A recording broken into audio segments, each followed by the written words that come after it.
अरे साला कहिया बेल हुई रे। अरे साला भुला गईले आज ही जेल हुई। अच्छा चलो मारो पासा वाले चलो।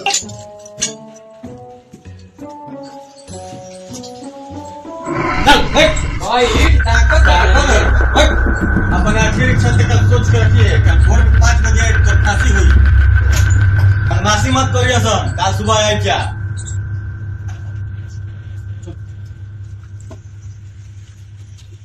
कैदी नंबर 402 ऐसा कौन क्राइम करके मने आई बड़ा किसी का फांसी होता। बहुत लंबा कहानी बा। नौकरी करे बड़ा सुनावा कुछ का कोइले बड़ा अबे करा खाते तुम लोग क्लास बैक में जाके पढ़। चल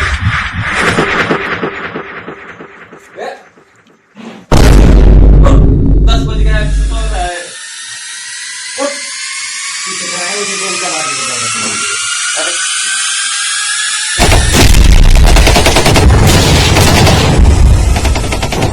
मर देना रुको ताके बताओ पहले पिता के बे है। हेलो रे चल जितने जेगर है जी ले ले अब चल मुंह में चल चल तुर मेरा हो चल चल मैंने जहर भाग चल छोड़ दे छोड़ छोड़ हम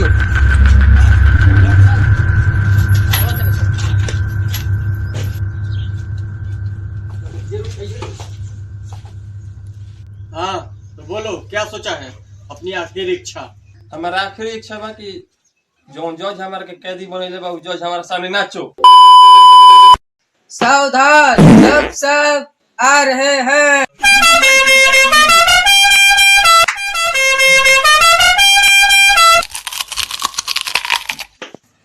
हाँ तो फांसी के काम चालू कर जाओ। सर आखिरी इच्छा बटे कहता कि जज के नचवावो लो क्या जी। हम नाचम तुम ना मारो चाहे मत मारो। अरे सर नाच दी का दिक्कत बा उ तो मरिए जाई।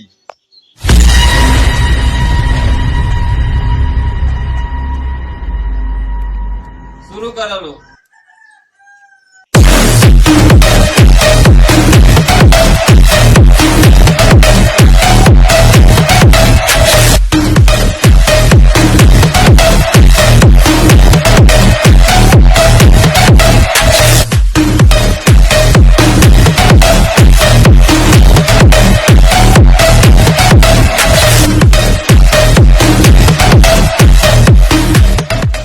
इच्छा पूरा फांसी दे हम जाता नहीं। दो अब अगर के फांसी दो बहुत चुनाव के लिए करब।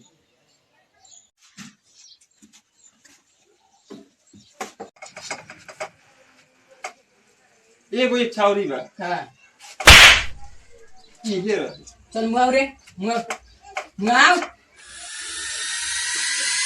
मैं तो मर गया। तेरा क्या बच्चा लिया। Comment and subscribe.